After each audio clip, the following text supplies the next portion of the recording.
যদি তিতুর বাঁশের ওই ভাঙা কেল্লা হতে ভেসে আসে জিহাদের সুর, যদি তিতুর বাঁশের ওই ভাঙা কেল্লা হতে ভেসে আসে জিহাদের সুর, তবে সর্বশক্তি নিয়ে চলে যাব আমি আজ, হোক না সে দূর বহু দূর। যদি তিতুর বাঁশের ওই ভাঙা কেল্লা হতে ভেসে আসে জিহাদের সুর, এ পথে যে যদি কেটে যায় ডান হাত, বাঁ হাতে করব জিহাদ। আসুক যতই ঝড় বাধার শত পাহাড়, আসুক যতই বিপদ,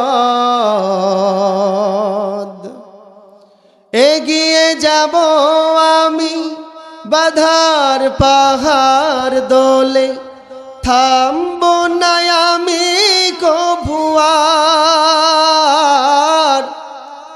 যদি তিতুর বাঁশের ওই ভাঙা কেল্লা হতে ভেসে আসে জিহাদের সুর, জীবনের সব সাথ করে দিয়ে বিষাদ, এগিয়ে চলে মুজাহিদ।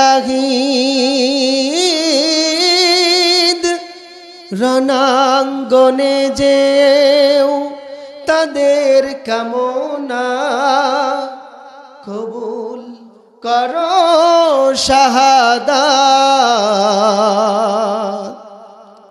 কোরআনের বাণীগুলো পৌঁছাতে দারে দারে ছুটছে ওরা বারে বার। যদি তিতুর বাঁশের ওই ভাঙা কেল্লা হতে ভেসে আসে জিহাদের সুর, যদি তিতুর বাঁশের ওই ভাঙা কেল্লা হতে ভেসে আসে জিহাদের সুর। আলহামদুলিল্লাহি নাহমাদুহু ওয়া নাস্তাঈনুহু ওয়া নাস্তাগফিরুহু ওয়া নু'মিনু বিহি ওয়া নাতাওয়াক্কালু আলাইহি ওয়া নাউযু বিল্লাহি মিন শুরুরি আনফুসিনা ওয়া মিন সাইয়্যিআতি আ'মালিনা।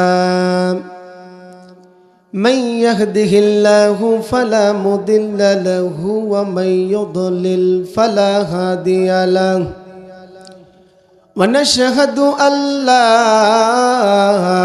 إله إلا الله وحده لا شريك له، ونشهد أن سيدنا سندنا وحبيبنا ومولانا محمدا عبده ورسوله الذي أرسله بالحق بشيرا ونذيرا وداعيا إلى الله بإذنه وسراجا منيرا.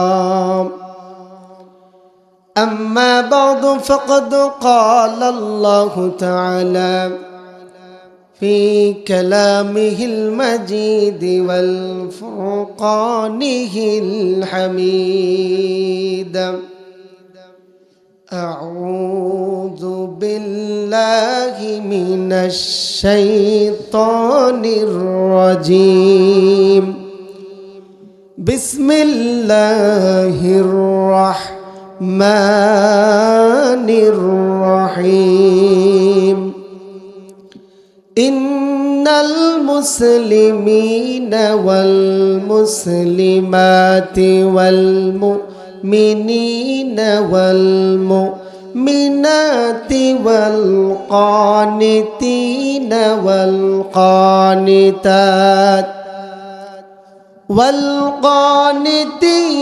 والقانطات والصادقين والصادقات والصابرين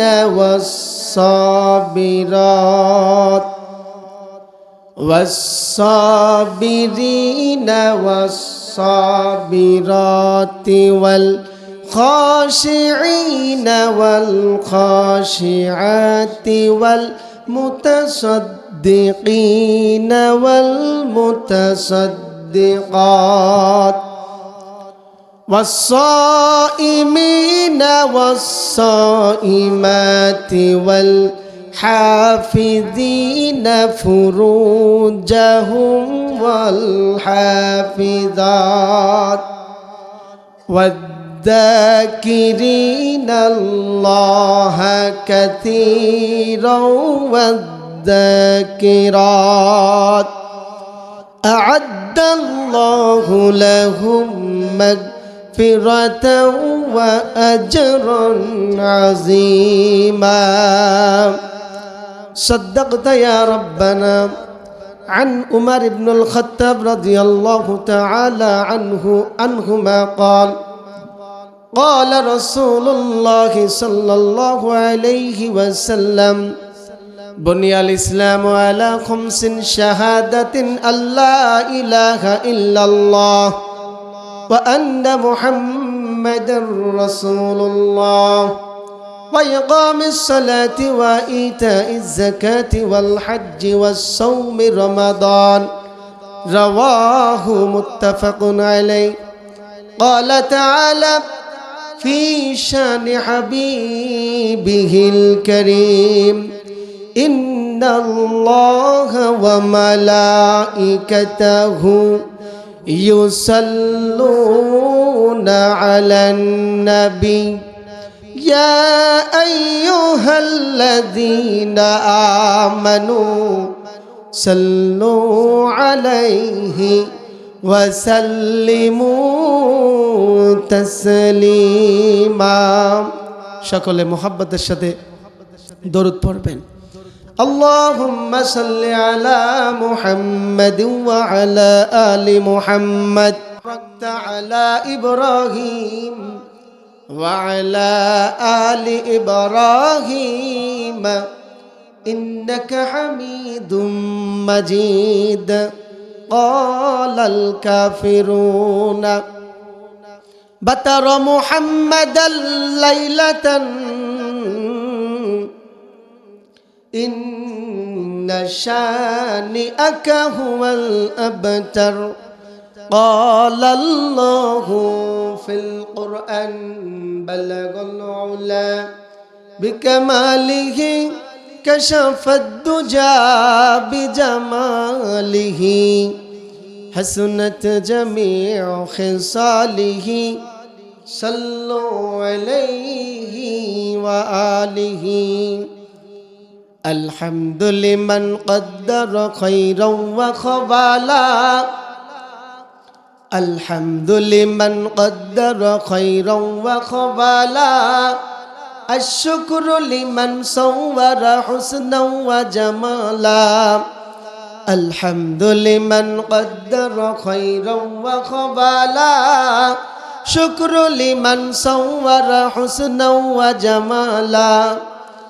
فرد صمد عن صفة الخلق بريء فرد صمد عن صفة الخلق بريء رب أزلي خلق الخلق كمالا রব্বুন আযালিয়ুন খালাকাল খালকা কামালা শুকরু লিমান সাওয়ারা হুসনাও ওয়া জামালা কালিমা পড়ুন লা ইলাহা ইল্লাল্লাহ লা ইলাহা।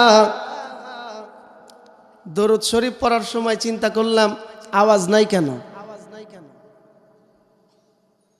একটা বড় দোয়া এই জন্য আওয়াজ নাই। অনেকের মুখস্থ থাকতেও পারে, নাও থাকতে পারে, কিন্তু যে কালিমাটা এবার আমি পড়লাম এইটা তো অন্তত মুসলমানদের মুখস্থ থাকবার কথা নাকি বলে? মুখস্থ আছে আপনাদের? জোরে বলেন লা ইলাহা, জোরে লা ইলাহা ইল্লাল্লাহ লা ইলাহা লা ইলাহা ইল্লাল্লাহু মুহাম্মাদুর রাসূলুল্লাহ সাল্লাল্লাহু আলাইহি ওয়াসাল্লাম। ঐতিহ্যবাহী নওগাঁ জেলার মান্দা উপজেলার পরানপুর কাউজি শরীফ জামে মসজিদের উন্নতিকল্পে আয়োজিত বার্ষিক ইসলামী মাহফিলের সম্মানিত সর্বজন শ্রদ্ধাভাজন সভাপতি, আজকের মাহফিলের সম্মানিত প্রধান অতিথি, বিশেষ অতিথিবৃন্দ, আমন্ত্রিত অতিথিবৃন্দ, দূর দূরান্ত থেকে আগত হযরত উলামায়ে কেরাম, পত্র এলাকার আইম্মায়ে মাসাজিদ, আজকের মাহফিলের ইন্তেজামিয়া কমিটি, বিশেষ করে আপনাদের মসজিদের সম্মানিত সভাপতি, আমার বিশ্ববিদ্যালয়ের সম্মানিত বড় ভাই জনাব ফজলে রাব্বি সাহেব, তিনি ওনার বন্ধু আমার শ্রদ্ধাভাজন শিক্ষক প্রফেসর ডক্টর শাহ মুখতার আহমদ স্যারের মাধ্যমে আমাকে দাওয়াত দিয়েছেন।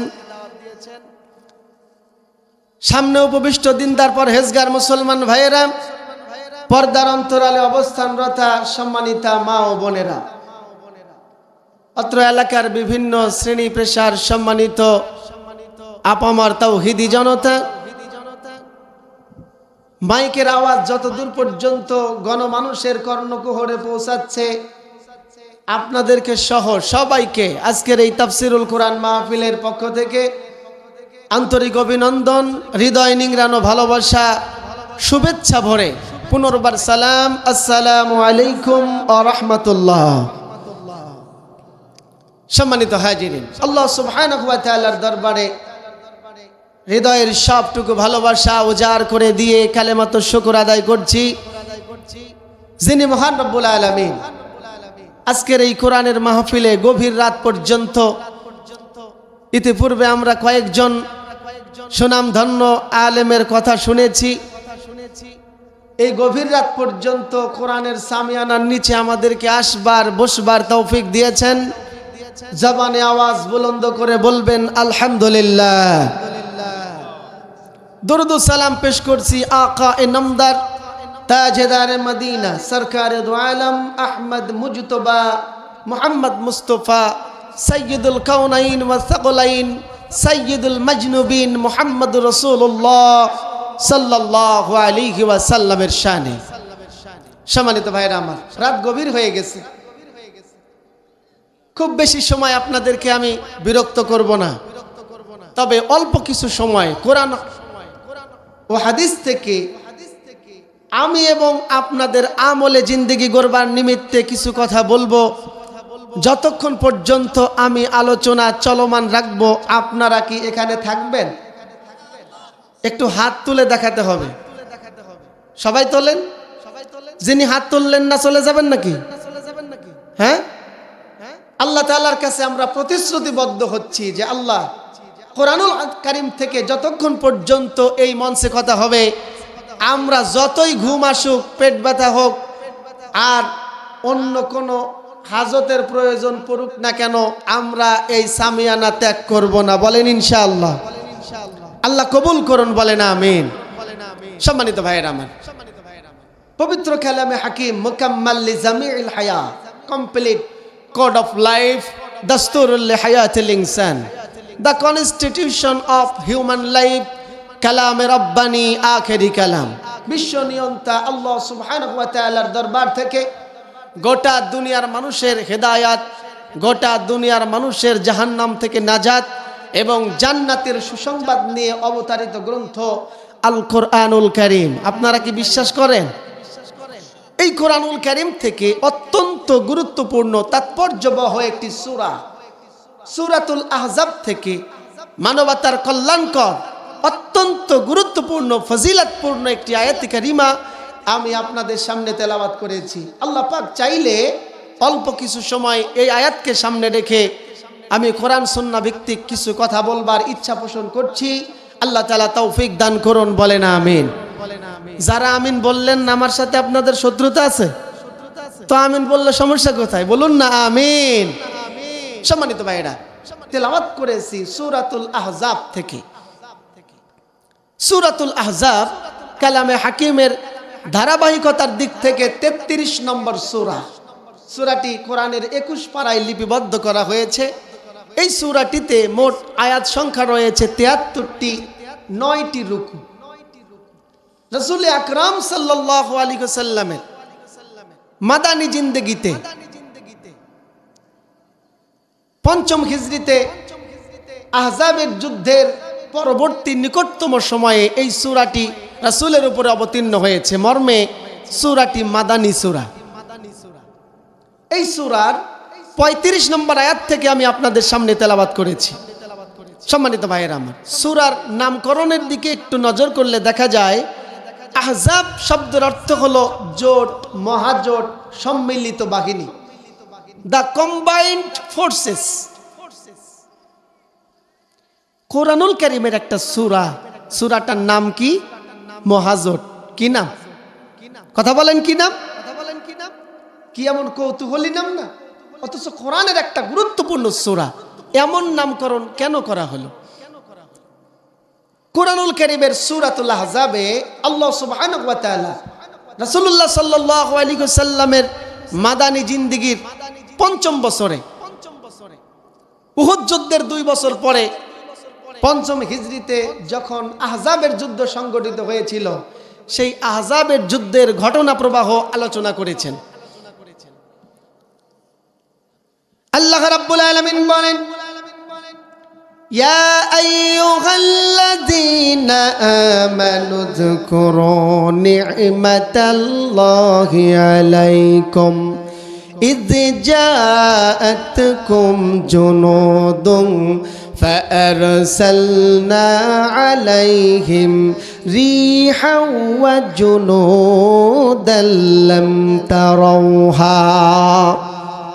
হে ঈমানদারেরা, স্মরণ করো আল্লাহর নিয়ামতকে, যখন তোমাদের উপরে আহজাবের সৈন্যবাহিনীগুলো আক্রমণ করতে প্রস্তুতি গ্রহণ করেছিল, আক্রমণ চালিয়েছিল। আল্লাহ রাব্বুল আলামিন তোমাদের পক্ষে তাদের বিরুদ্ধে আসমান থেকে ঝঞ্ঝা বায়ু আর এমন এক সৈন্যবাহিনী প্রেরণ করলেন যা তোমরা চোখে দেখতে পাও নাই। সুবহানাল্লাহ বলে। আল্লাহ পাক বলতেছেন, হে ঈমানদার, তোমরা আল্লাহ পাকের সেই নিয়ামতকে স্মরণ করো যখন আহজাবের যুদ্ধে সম্মিলিত কাফির শক্তি মুসলমানদের বিরুদ্ধে আক্রমণ করবার জন্য বড়সড় প্রস্তুতি গ্রহণ করেছিল। তখন আকাশ থেকে ঝঞ্ঝা বায়ু, প্রবল ঝড় বায়ু দিয়ে আল্লাহ পাক তাদেরকে প্রতিহত করেছিলেন এবং এমন এক অদৃশ্য সৈন্য আল্লাহ তাআলা প্রেরণ করেছিলেন যা ঈমানদারেরা ও মানুষেরা তোমরা চোখেও দেখতে পাও নাই। এই আয়াতটা সূরাতুল আহজাবের 9 নম্বর আয়াত। এই আয়াতের আলোচনা আমাদেরকে নিয়ে যাচ্ছে আহজাবের সেই ঘটনার দিকে। স্মরণ করুন রাসূলের সিরাত থেকে উহুদ যুদ্ধের 2 বছর পরে আরব জাহানের সমস্ত কাফের শক্তি, বিশেষ করে মদিনা থেকে বিতাড়িত ইহুদি সম্প্রদায় বনু নাজির এবং বনু কাইনুকা, অন্যান্য ইহুদি গোত্র, মদিনায় অবস্থানকারী ইহুদি এবং মুশরিকরা, মুসলমানদের মধ্যে ঘাপটি মেরে থাকা মুনাফিক দল সম্মিলিত এক বাহিনী গঠন করল।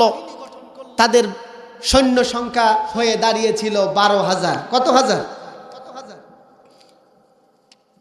এই 12,000 সৈন্য সম্মিলিত সিদ্ধান্ত গ্রহণ করলো, এইবারে বড় সড়ো একটা সম্মিলিত আক্রমণ করা হবে আর দুনিয়া থেকে ইসলামকে চিরদিনের জন্য বিদায় করা হবে।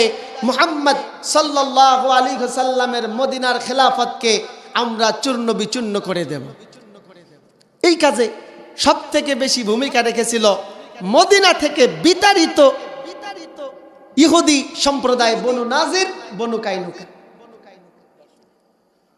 আপনারা নজর করে দেখবেন, যখন যেই দেশ থেকে ফ্যাসিস্ট সম্প্রদায় বিতাড়িত হয়, তারা কিন্তু তাদের ষড়যন্ত্র চক্রান্তের জাল বিছিয়ে দেশে অবস্থানরত মানুষগুলোর মধ্যে বড় সড় বিশৃঙ্খলা বাঁধাবার জন্য সর্বোচ্চ চেষ্টা করে। ঠিক কিনা বলেন?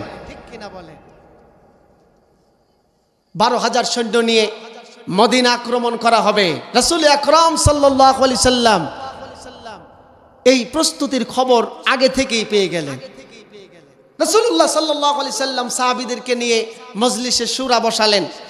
পরামর্শ সভায় হযরত সালমান ফারসি রাদিয়াল্লাহু তাআলা আনহু, তেনার জবান থেকে পরামর্শ আসলো, ইয়া রাসূলুল্লাহ সাল্লাল্লাহু আলাইহি ওয়াসাল্লাম, আমরা মাত্র 3,000 সাহাবী আর তাদের সৈন্য সংখ্যা অনেক, প্রায় 12,000।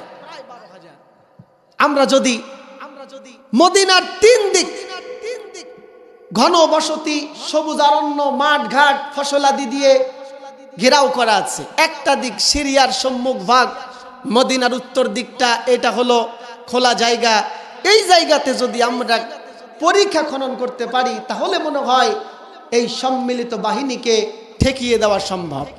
রাসূলুল্লাহ সাল্লাল্লাহু আলাইহি সাল্লাম সাহাবীর পরামর্শ গ্রহণ করলেন আর 3,000 সাহাবীকে সাথে নিয়ে মদিনার উত্তর দিকে সিরিয়া অভিমুখে যে রাস্তা, এই রাস্তায় 5 থেকে 10 হাত গভীর, 5 থেকে 10 হাত প্রস্থ এবং প্রায় 5 কিলোমিটার দৈর্ঘ্য এক পরীক্ষা খনন করলেন। প্রায় 15 থেকে 30 দিন সময় অতিবাহিত হয়ে গেল। 3,000 সাহাবী রাসূল আকরাম সাল্লাল্লাহু আলাইহি সাল্লাম স্বয়ং না খেয়ে ক্ষুধা যন্ত্রণায় পেটে পাথর বেঁধে এই খনন কাজে অংশগ্রহণ করেছিলেন। বলেন আল্লাহু আকবার। খনন কাজ শেষ হয়ে গেল। 6 দিনের মাথায় আহজাবের সেই সৈন্যবাহিনী, সম্মিলিত বাতিল শক্তি, কাফের শক্তি মদিনার সম্মুখে চলে এসেছে আর পরীক্ষার সম্মুখীন হয়ে হতবাক হয়ে গেল। তারা নজর করে দেখলো, সর্বনাশ, এই এমন এক কৌশল অবলম্বন করা হলো যে এই পরীক্ষা, এই খন্দক খনন করে অতিক্রম করে মদিনা আক্রমণ করা তাদের কাছে অসম্ভব হয়ে গেল। তারা মদিনাকে অবরোধ করে ফেললো আর এই অবরোধ অবস্থায় তারা সেইখানে প্রায় 25 থেকে 30 দিন অবস্থান করল। মাঝখান দিয়ে কিছু সংখ্যক আরব সৈন্য মদিনায় প্রবেশ করেছিল। তারা তীর দিয়ে, পাথর দিয়ে এবং মল্লযুদ্ধে কিছুটা যুদ্ধ করেছে, কিন্তু 25 থেকে 30 দিন সময় পর্যন্ত মদিনা অবরোধ করে রাখতে রাখতে শীতের কঠিন ভয়াবহতা, তার মধ্যে আল্লাহ সুবহানাহু ওয়া তাআলা আকাশ থেকে এক বিশাল ঝঞ্ঝাবায়ু দিলেন, প্রবল ঝড় দিলেন। এই ঝড়ের মাধ্যমে কাফির সৈন্যরা ছিন্ন ভিন্ন হয়ে গেল। তাদের রান্নার ড্যাগগুলো, হাড়ি পাতিলগুলো লন্ডভন্ড হয়ে গেল, তাবুগুলো ছিঁড়ে গেল, তাদের ঘোড়াগুলো দৌড়াতে শুরু করলো, ছুটাছুটি শুরু করে দিল। তারা আল্লাহর গজবে আর টিকে থাকতে পারল না। তারা সেইখান থেকে 1 মাস অবরোধ করার পর বাধ্য হয়ে মদিনা আক্রমণের সিদ্ধান্ত বাতিল করে ফিরে চলে গেল। বলেন আল্লাহু আকবার। আল্লাহ রাব্বুল আলামিন এই ঘটনাকে সূরাতুল আহজাবের আমাদের জন্য নির্দেশনামূলক বর্ণনা করেছেন। শুধু তাই নয়, আহজাবের এই ঘটনাকে কেন্দ্র করে সেদিন ঈমানদার এবং মুনাফিকদের অবস্থা কি হয়েছিল আল্লাহ পাক সেটিও আমাদের জন্য তুলে ধরেছে। সূরাতুল আহজাবের 20 নম্বর আয়াত আল্লাহ রাব্বুল আলামিন জানিয়ে দিচ্ছেন, ইয়াহসাবুনাল আহজাবু লাম ইয়াযহাবু ওয়া ইয়াতিল আহজাবু ইয়াওয়াদ্দু লাউ আন্নাহুম বাদুনা ফিল আ'রাবি يسألونكم يسألون أنبائكم ولو كانوا فيكم ما قتلوا إلا قليلا আল্লাহ রাব্বুল আলামিন সেদিন মুনাফিকদের কি অবস্থা হয়েছিল সূরাতুল আহজাবের 20 নম্বর আয়াতে দুইবার আহজাব শব্দটা বর্ণনা করে জানিয়ে দিচ্ছেন। আল্লাহ পাক বলতেছেন আহজাবের ওই ঘটনা প্রবাহে মুনাফিকরা মনে করেছিল আহজাবের ওই সৈন্যবাহিনী ওই সম্মিলিত কাফির শক্তি ইমানদারদের উপরে আক্রমণ করবে না। তারা সিদ্ধান্ত নিয়েছিল যদি আক্রমণ করেও ফেলে আমরা মুসলমানদের দল থেকে পালায়া যাব, আরবের মরুবাসী বেদুইনদের কাছে গিয়ে ঘাপটি মেরে থাকব, সেইখান থেকে যুদ্ধের ময়দানের খবর নিতে থাকব। আর আল্লাহ পাক বলেন যদি যুদ্ধ সেদিন সংগঠিত হতো, বড় ধরনের যুদ্ধ হলেও তারা তোমাদের সঙ্গে থাকলেও মুনাফিকরা অল্প সংখ্যক ব্যতীত অধিকাংশরাই জিহাদে অংশগ্রহণ করত না। মুনাফিকরা সিদ্ধান্ত নিয়েছিল যদি যুদ্ধ লেগেও যায় আমরা যুদ্ধ করব না, আমরা এখান থেকে পালাবো, মরুবাসী বেদুইনদের সাথে গিয়ে ছাগলের সাথে তাদের মহিষের সাথে তাদের উটদুম্বার সাথে বসে থাকবো যেন আমাদেরকে চিহ্নিত করতে না পারে, এবং সেইখান থেকে আমরা মদিনাবাসীদের খবর নেব তাদের কি অবস্থা হয়েছে। আল্লাহ পাক বলতেছেন ওয়ালাউ কানু ফীকুম মা কাতালু ইল্লা কলিলা। আল্লাহ বলতেছেন হে নবী মুনাফিকরা এমন সিদ্ধান্ত নিয়েছিল তারা তোমাদের সাথে থাকলেও যুদ্ধে অংশগ্রহণ করত না। এই আয়াতের ভিতরে দুইবার আহজাব শব্দটা এসেছে এবং সূরাতুল আহজাবের 22 নম্বর আয়াতের ভিতরে আল্লাহ পাক আহজাব শব্দটিকে একবার উল্লেখ করলেন। সেই দিন আহজাবের ঘটনা প্রবাহে ইমানদারদের কি অবস্থা ছিল বর্ণনা করলেন। আল্লাহ রাব্বুল আলামিন বলেন ওয়ালাম্মা রাআল মুমিনুনাল আহজাব ক্বালু হাযা মা ওয়া'আদানাল্লাহু ওয়া রাসূলুহু ওয়া সাদাকাল্লাহু ওয়া রাসূলুহু ওয়া মা যাদাহুম ইল্লা ঈমানাহু ওয়া তাসলীমা। আল্লাহু আকবার বলেন। ইমানদারেরা সেদিন যখন আযাবের প্রান্তরে সম্মিলিত কাফির শক্তিকে দেখলো তারা চিৎকার করে ঘোষণা করতে শুরু করে দিল এ তো সেই জিনিস যেই ব্যাপারে আল্লাহ পাক আমাদেরকে প্রতিশ্রুতি দিয়েছিলেন, আল্লাহ রাসূল আমাদেরকে প্রতিশ্রুতি দিয়েছিলেন। সত্যিই তো আল্লাহ এবং রাসূল যা বলেছেন সত্য বলেছেন। তারা দৃঢ় ঈমান নিয়া আহজাবের ওই সম্মিলিত কাফির বাহিনীকে মোকাবেলা করবার জন্য দৃঢ় প্রতিজ্ঞাবদ্ধ ছিল। আল্লাহ পাক বলেন ওমা যাদাহুম ইল্লা ঈমানাও ওয়া তাসলীমা। সেই দিনের এই ভয়াবহ দৃশ্যটা ইমানদারদের ঈমানকে এবং তাদের আত্মসমর্পণকে আরো আরো অনেক গুণে বৃদ্ধি করে দিয়েছিল। বলেন সুবহানাল্লাহ। এই ঘটনাগুলো সূরাতুল আহজাবে আলোচনা হওয়ার কারণেই এই সূরাটির নামকরণ করা হলো সূরাতুল আহজাব। সম্মানিত ভাইয়েরা আমার, বর্তমান প্রেক্ষাপটের দিকে নজর করলে দেখা যায় গোটা দুনিয়াতে বর্তমান ইমানদারদের পায়ের তলা থেকে আসমান পর্যন্ত প্রত্যেকটা ক্ষমতার চেয়ারে ইসলাম বিদ্বেষী কাফির মুশরিকের বাচ্চারা সমাসীন, ঠিক কিনা বলে? তবে ইমানদারদের ভয় নাই, চিন্তা নাই। ওই আসমানের উপরে যিনি আছে ওই আল্লাহ পাক আমাদের পক্ষে আছে, ঠিক কিনা বলেন? আল্লাহ রাব্বুল আলামিন বলেন ওয়ালা তাহিনু ওয়ালা তাহজানু ওয়া আনতুমুল আ'লাউনা ইন কুনতুম মুমিনিন। আল্লাহু আকবার। আল্লাহ পাক বলেন গোটা দুনিয়ার কাফির মুশরিকের বাচ্চারা, গোটা দুনিয়ার ইসলাম বিদ্বেষী ষড়যন্ত্র তোমাদেরকে পাকড়াও করবার জন্য সম্মিলিত বাহিনী গঠন করেছে। ইমানদারেরা ভয় নাই, ভয় নাই, কোনো চিন্তা নাই। তোমরাই বিজয় অর্জন করবে, তোমাদেরকে আমি আল্লাহ বিজয় দেব যদি তোমরা পাক্কা ইমানদার হও। ইমানদারদের বাতিলের বিরুদ্ধে যুদ্ধে টিকে থাকবার ব্যাপারে বস্তুগত সরঞ্জামাদির দরকার আছে, না হলে চলবে না। বস্তুগত অস্ত্র শস্ত্র শক্তি সামর্থ্য দরকার আছে, কিন্তু এগুলোর উপরেই ইমানদাররা নির্ভর করবে না। বেশি প্রয়োজন হলো ইমানদারের ঈমানি শক্তি। যদি ইমানদার সংখ্যালঘু হয়েও গোটা দুনিয়ার সংখ্যাগরিষ্ঠ কাফির মুশরিকদের বিরুদ্ধে দ্বিধাহীন চিত্তে দৃঢ়তা অবলম্বন করে ময়দানে টিকে থাকতে পারে, বিজয় দেওয়ার মালিক আওয়াজ করে বলেন কে? হাই হাই, আল্লাহর নামটাও এত আসতে বলতেছে। এটা তো যুদ্ধের ময়দান না, মাহফিলের সামিয়ানা। এখানে তো কেউ আপনাকে আক্রমণ করবে না। আওয়াজ করে বলেন বিজয় দানকারী যিনি, তিনি কে? আল্লাহ রাব্বুল আলামিন বলেন ইউরিদুনা লিয়ুতফিউ নূরাল্লাহি বিআফওয়াহিহিম ওয়াল্লাহু মুতিম্মু নূরিহি ওয়ালাউ কারিহাল কাফিরিন। আল্লাহু আকবার।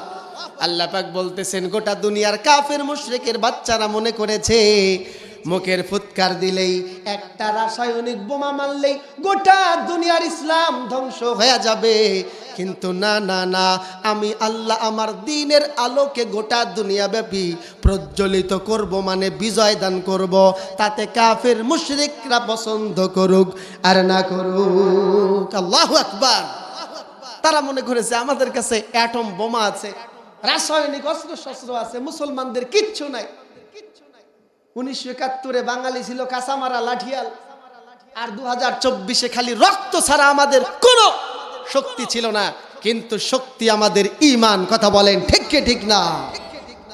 আল্লাহ রাব্বুল আলামিন বলেন ওয়ালিল্লাহি জুনুদুস সামাওয়াতি ওয়াল আরদ ওয়া কানাল্লাহু আজিজান হাকীমা। আল্লাহ পাক ইমানদারদেরকে তাদেরকে পরিপূর্ণ ভরসা দিয়ে বলতেছেন, ও ইমানদারেরা ভয় নাই, চিন্তার কোনো কারণ নাই। ওয়ালিল্লাহি জুনুদুস সামাওয়াতি ওয়াল আরদ, এই আসমানে এই জমিনে যা কিছু আছে, দুনিয়ার সব সৃষ্টি বস্তুই হলো আমি আল্লাহ পাকের সৈন্য। বলেন আল্লাহু আকবার। আহজাবের যুদ্ধ সৈন্য ছিল কে? ঝড়ো বায়ু, ঠিক কি ঠিক না? এক ঝঞ্ঝা বায়ুতেই কাফির মুশরিকরা নাস্তানাবুদ হয়ে গেছে। দেখেন নাই রাসূল আকরাম সাল্লাল্লাহু আলাইহি সাল্লাম যখন হিজরতের পথে ঘর থেকে বেরিয়ে যাচ্ছেন, কাফির মুশরিকদের 12 জন প্রশিক্ষিত সন্ত্রাস তাকে হত্যা করবার জন্য, সন্ত্রাসীরা হত্যা করবার জন্য সশস্ত্র প্রস্তুতি। কিন্তু আল্লাহ রাসূল এক মুষ্টি বালিকণা হাতে নিলেন। এই এক মুষ্টি বালিকণাকে অস্ত্র বানাইয়া আল্লাহ পাক নবীজিকে নিরাপদে পার করেছেন। ঠিক কি ঠিক না? ফেরাউনকে ধ্বংস করবার জন্য রাসায়নিক অস্ত্র লাগে নাই, আধুনিক জামানার কোন প্রযুক্তি ব্যবহার করা লাগে নাই। লোহিত সাগরের পানিকেই আল্লাহ পাক ফেরাউনের চেলা চামুন্দাদের জন্য অস্ত্র বানায়া তাদেরকে শেষ করে দিয়েছে। ঠিক কিনা বলেন? নমরুদকে হত্যা করবার জন্য কিচ্ছু লাগে নাই, কোন অস্ত্র শস্ত্র লাঠিয়াল বাহিনী দরকার পড়ে নাই। একটা মাত্র ল্যাংরা মশা তার কান দিয়ে তার ভিতরে মগজের মধ্যে ঢুকে গেল। পিএসের জুতার বাড়ি খাইতে খাইতে দুনিয়া থেকে বিদায় হয়েছে নমরুদ। ঠিক কিনা বলে? আল্লাহ রাব্বুল আলামিন বলেন, বান্দারা, ও আধুনিক জামানার ইমানদারেরা, ইমানকে যদি শক্ত করতে পারো, মজবুত করতে পারো, গোটা দুনিয়ার সমস্ত রাসায়নিক অস্ত্র শস্ত্র তোমাদের কাছে পরাজয় বরণ করবে। কেননা গোটা দুনিয়ার সমস্ত সৃষ্টি হলো আমি আল্লাহর সৈন্য। ইন্না বাতুশা রাব্বিকা লাশাদীদ। আল্লাহ যখন পাকড়াও করবে, গোটা দুনিয়া এই কঠিন পাকড়াও থেকে তোমাকে বাঁচাতে পারবে পারবে না। ওয়া কানাল্লাহু আজিজান হাকীমা। আল্লাহ বলতেছেন আল্লাহ হচ্ছে মহা পরাক্রমশালী, প্রজ্ঞাময়। এই আয়াতাংশের নির্দেশনা হলো এই রকম যে তোমরা তোমাদের মেধা যোগ্যতায়, তোমাদের জ্ঞান বিজ্ঞানের পাওয়ারে যেই সমস্ত অস্ত্র শস্ত্র তৈরি করেছো, আল্লাহ তোমাদের এগুলোর কাছে ব্যর্থ হবে না। কারণ ওয়া কানাল্লাহু আজিজান হাকীমা, তিনি যেমন পরাক্রমশালী, তিনি তেমন প্রজ্ঞাময়, হিকমতওয়ালা, মহাবিজ্ঞানী। গোটা দুনিয়ার জ্ঞান বিজ্ঞানের মূলাধার হচ্ছেন আল্লাহ। আল্লাহ চাইলে তোমাদের সমস্ত রাসায়নিক অস্ত্র শস্ত্র গোলা বারুদ সমস্ত প্রযুক্তিকে মুহূর্তের ভিতরেই তার অভিনব কোনো একটা নির্দেশের মাধ্যমে চূর্ণ বিচূর্ণ করে দিতে পারে, ঠিক কিনা বলেন? সুতরাং ভয় নাই, চিন্তার কোনো কারণ নাই। গোটা দুনিয়া ছেয়ে গেছে কাফির মুশরিকদের জুলুম নির্যাতনার হত্যা ষড়যন্ত্রের আগ্রাসনে। ইমানদারদেরকে ইমানকে মজবুত করে ময়দানে টিকে থাকতে হবে। বিজয় দেওয়ার মালিক আওয়াজ করে বলুন কে? সম্মানিত ভাইরা, তেলাওয়াত করেছি সূরাতুল আহজাবের ৩৫ নম্বর আয়াত। আসুন আমার আলোচনার আয়াতে আল্লাহ সুবহানাহু ওয়া তাআলা আমাদেরকে কি দিক নির্দেশনা দিচ্ছেন। এই আয়াতে কারিমাটি একটি ছোট্ট শানে নুজুল রয়েছে। তিরমিজি শরীফের বর্ণনা এসেছে, আল্লামা ইবনে কাসির রাহিমাহুল্লাহ তাফসিরে ইবনে কাসিরে বর্ণনা করেছেন, নবীজির প্রিয় সহধর্মিণী উম্মাহাতুল মুমিনিন হযরত উম্মে সালামা রাদিয়াল্লাহু তাআলা আনহুমা, তিনি একদিন রাসূল আকরাম সাল্লাল্লাহু আলাইহি ওয়াসাল্লামকে জিজ্ঞাসা করতেছেন, ইয়া রাসূলুল্লাহি সাল্লাল্লাহু আলাইহি সাল্লাম, পবিত্র কোরআনুল কারীমে যত বিধিবিধান বর্ণনা করা হয়েছে সব জায়গায় অধিকাংশ ক্ষেত্রে পুরুষদেরকে সম্বোধন করা হয়েছে, আমাদেরকে সম্বোধন করা হয়নি কেন? প্রশ্নটা বুঝতে পেরেছেন? নবীজির স্ত্রী প্রশ্ন করতেছেন। সেই সময়কার মহিলা সাহাবীদের অনেকের মনে এই প্রশ্নটা ছিল যে কোরআনুল কারীমে আল্লাহ পাক অধিকাংশ জায়গায় পুরুষদেরকে সম্বোধন করে করে ডেকে ডেকে বিধান নাজিল করেছেন, মহিলাদেরকে সেই পরিমাণ ডাকেননি কেন? এটা হলো মহিলাদের প্রশ্ন। এই সময় আল্লাহ সুবহানাহু ওয়া তাআলা নবীজির উপরে সূরাতুল আহজাবের ৩৫ নম্বর আয়াতে কারিমা নাজিল করলেন, যেই আয়াতের মাধ্যমে আল্লাহ সুবহানাহু ওয়া তাআলা গোটা দুনিয়াব্যাপী ঘোষণা জারি করে দিলেন যে গোটা দুনিয়ার মুসলমান নারী এবং পুরুষ তাদেরকে সম্বোধন করা কম হলেও সমস্যা নাই, তাদের ঈমান, নারী এবং পুরুষের ঈমান, ইবাদত এবং ইবাদতের পুরস্কারের ক্ষেত্রে কোন রকম বৈষম্য করা হবে না, বলেন সুবহানাল্লাহ। মহিলাদের মনে প্রশ্ন জেগেছিল যে আমাদেরকে ডাকা হয়নি কেন? তাহলে কি আমাদের জন্য এই বিধানটা নয়? আমরা কি এই বিধানের ফজিলতটা পাবো না? এইরকম বিভিন্ন রকমের সংশয়াপন্ন অবস্থায় রাসূলকে প্রশ্ন করলেন। আল্লাহ সুবহানাহু ওয়া তাআলা ৩৫ নম্বর আয়াত সূরাতুল আহজাব, এই ৩৫ নম্বর আয়াত নাজিল করে বিশ্ববাসীকে জানিয়ে দিলেন, মুমিন নারী এবং পুরুষ সকলের মর্যাদা, ঈমানের মর্যাদা, সকল মুমিন নারী এবং পুরুষের ইবাদতের মর্যাদা এবং পুরস্কার আল্লাহ পাকের কাছে সমান। আল্লাহ সুবহানাহু ওয়া তাআলা নারী এবং পুরুষে বিন্দু পরিমাণ বৈষম্য করবেন না, বলেন সুবহানাল্লাহ। এবং আল্লাহ রাব্বুল আলামিন এই আয়াতের ভিতরে ক্ষমাপ্রাপ্ত এবং মহা পুরস্কার প্রাপ্ত মুমিন নারী এবং পুরুষের 10টি গুণ ও বৈশিষ্ট্যের কথা তুলে ধরেছে। তাফসিরে জালালাইন, তাফসিরে তাফহিমুল কুরআন, অন্যান্য বেশ কিছু তাফসিরের কিতাবে মুফাসসির কিরাম এই আয়াতের আলোচ্য বিষয়কে বর্ণনা করেছেন এমন ভাবে যে আল্লাহ সুবহানাহু ওয়া তাআলা এই সূরাতুল আহজাবের ৩৫ নম্বর আয়াতের ভিতরে যে 10টি গুণ ও বৈশিষ্ট্যের কথা তুলে ধরেছেন, এই 10টি গুণ ও বৈশিষ্ট্য হলো একজন মুত্তাকি নারী এবং পুরুষের মৌলিক গুণাবলী, বলেন সুবহানাল্লাহ। কোরআনুল কারীমে মুত্তাকি নারী পুরুষের 30 থেকে 40টি বৈশিষ্ট্যের কথা বলা হয়েছে, জায়গায় জায়গায় রিপিটও হয়েছে। হাদিস শরীফে প্রায় 20টি গুণ ও বৈশিষ্ট্যের কথা বলা হয়েছে, হাদিস এবং কোরআনের বৈশিষ্ট্যগুলোর মধ্যে রিপিট হয়েছে। সেগুলো থেকে বাছাই করে স্বয়ং আল্লাহ সুবহানাহু ওয়া তাআলা মুফাসসিরে কেরাম বলেন যে ইমানদার মুত্তাকি নারী এবং পুরুষের মৌলিক 10টি গুণ ও বৈশিষ্ট্যের কথা তুলে ধরেছেন। এই 10টি গুণ ও বৈশিষ্ট্য যদি একজন নারী এবং পুরুষের মধ্যে থাকে, সেই ব্যক্তি হলো প্রকৃত পূর্ণাঙ্গ মুত্তাকি। আল্লাহ সুবহানাহু ওয়া তাআলা আয়াতের শেষে এই 10টি গুণ ও বৈশিষ্ট্যের অধিকারী নারী এবং পুরুষদের জন্য মহা পুরস্কার জান্নাত আর তাদের জিন্দেগীর সমস্ত গুনাহের ক্ষমার ঘোষণা দিয়েছেন, বলেন সুবহানাল্লাহ। আল্লাহ রাব্বুল আলামিন বলেন, ইন্নাল মুসলিমিনা ওয়াল মুসলিমাত, ক্ষমাপ্রাপ্ত মহা পুরস্কার জান্নাত প্রাপ্ত মুত্তাকি বান্দাদের বান্দীদের প্রথম নম্বর গুণ ও বৈশিষ্ট্য হলো তারা হবে মুসলমান নারী এবং মুসলমান পুরুষ। আমরা মুসলমান না অন্য ধর্মী? কথা বলেন। আল্লাহ রাব্বুল আলামিন কোরআনুল কারীমের মধ্যে সুন্দর ঘোষণা দিয়েছেন, ইয়া আইয়ুহাল্লাযীনা আমানুত্তাকুল্লাহা হাক্কা তুকাতিহি ওয়া লা তামুতুন্না ইল্লা ওয়া আনতুম মুসলিমুন। আল্লাহু আকবার। আল্লাহ পাক বলেন, হে ঈমানদারেরা, আল্লাহকে ভয় করো যথাযথভাবে, আর তোমরা মুসলমান না হয়ে মৃত্যুবরণ করো না। আল্লাহ আমাদেরকে মুসলমান হওয়ার নির্দেশ দিচ্ছেন। মুসলিম শব্দটি সিলমুন ধাতু থেকে এসেছে। সিলমুন শব্দের অর্থ হলো আত্মসমর্পণ। সিলমুন থেকে এসেছে ইসলাম। ইসলাম শব্দের অর্থ হলো আত্মসমর্পণ করা। ইসলাম কি? ইসলাম হচ্ছে আমাদের জীবন বিধান। আল্লাহ রাব্বুল আলামিন বলেন, ইন্নাদ-দীনা ইনদাল্লাহিল ইসলাম।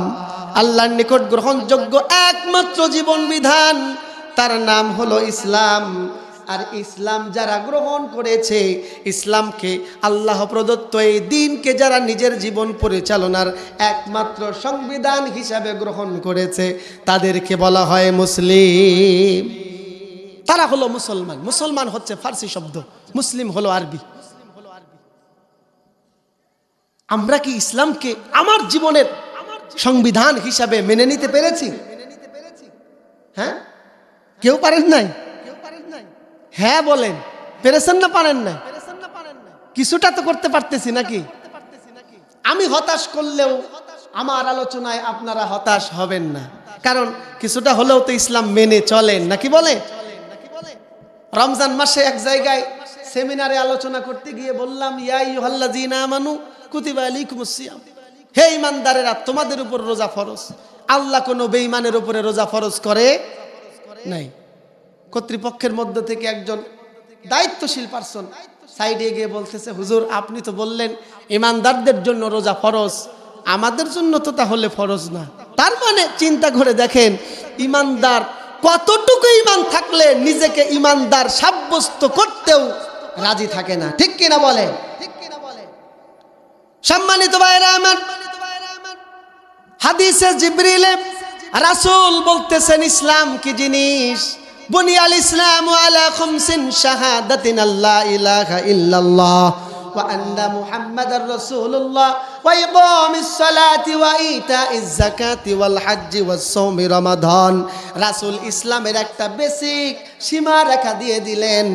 ইসলাম হলো, ইসলামের ভিত্তি হলো ঈমান, ইসলামের ভিত্তি হলো কালেমা, নামাজ, রোজা, হজ এবং যাকাত। রাসূল বলতেছেন the basic principles of Islam, ঈমান, নামাজ, রোজা, হজ, যাকাত। এই পাঁচটার সাথে আমরা আছি না নাই? আছি না নাই? তাহলে বোঝা যায় মোটামুটি ইসলামের সাথে আমরা আছি। এছাড়া কি ইসলামের আর কোনো বিধিবিধান নাই? আছে না নাই? মুসলমানের পরিচয় হলো যারা নিজেদের জীবন বিধান হিসাবে ইসলামকে মেনে নিতে পেরেছে। আর ইসলামের যে পাঁচটা ফাউন্ডেশন আছে, পাঁচটা ভিত্তি আছে, শুধুমাত্র এই পাঁচটাও যারা গ্রহণ করতে পেরেছে, তারাও মুসলমানের একটা স্তরের মধ্যে আছে না নাই? আল্লাহর নবী বলেন, আল মুসলিমু মান সালিমাল মুসলিমুনা মিন লিসানিহি ওয়া ইয়াদি। মুসলমান হলো ওই ব্যক্তি যার হাত ও জবান থেকে অপর মুসলমান নিরাপদ। মুসলমানের পরিচয় দিচ্ছে রাসূলুল্লাহ। মুসলমান হলো ওই ব্যক্তি যার হাত দ্বারা অপর মুসলমানের কোনো ক্ষতি হয় না, যার জবান দ্বারা অপর মুসলমান লাঞ্ছিত হয় না, কষ্ট পায় না, ব্যথা পায় না। যে মুসলমান হবে সেই ব্যক্তি তার হাত দ্বারা, ক্ষমতা দ্বারা, অর্থ সম্পদ, তার মেধা, যোগ্যতা, কলমার খোঁচায় অপর মুসলমানকে নির্যাতন, নিষ্পেষণ, জুলুম, মিথ্যা মামলা হামলা দিয়ে হয়রানি করতে পারে না, ঠিক কিনা বলে? মুসলমানের দাবি করবে যেই ব্যক্তি তার জবান দিয়ে অপর মুসলমানের গীবত হতে পারে না, অপর মুসলমানকে গালি দিয়ে কটাক্ষ করে তুচ্ছ তাচ্ছিল্য করে কষ্ট দিতে পারে?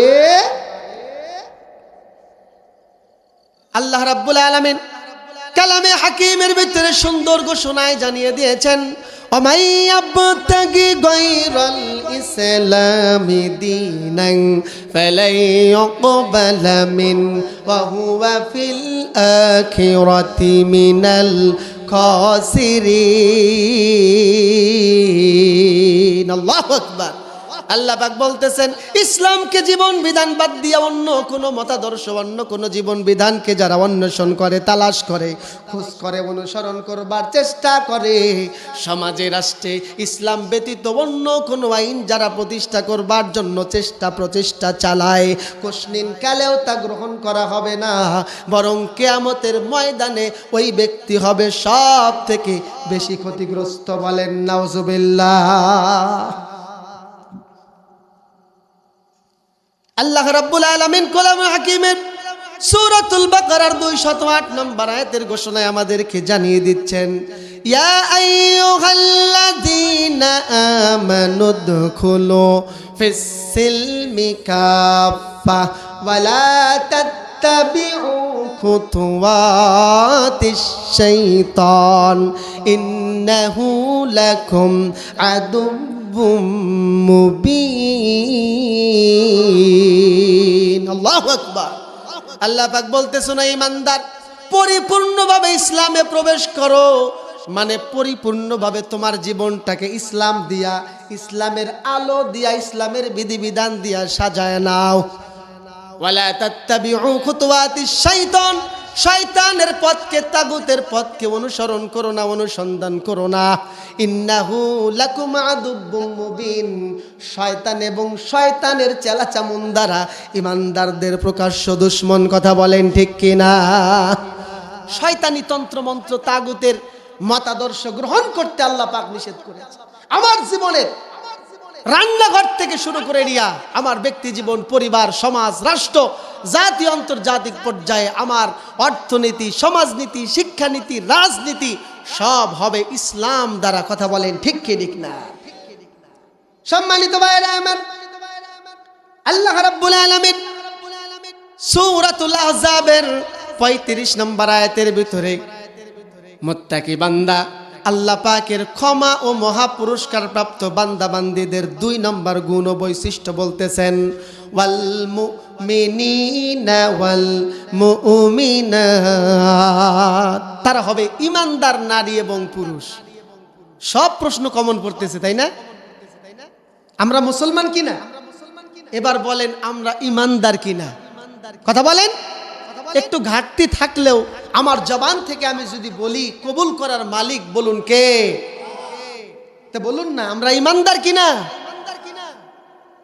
ঈমান শব্দটি আমনুন থেকে এসেছে, যার অর্থ হলো বিশ্বাস স্থাপন করা, অন্তরের প্রশান্তি, নিরাপত্তা।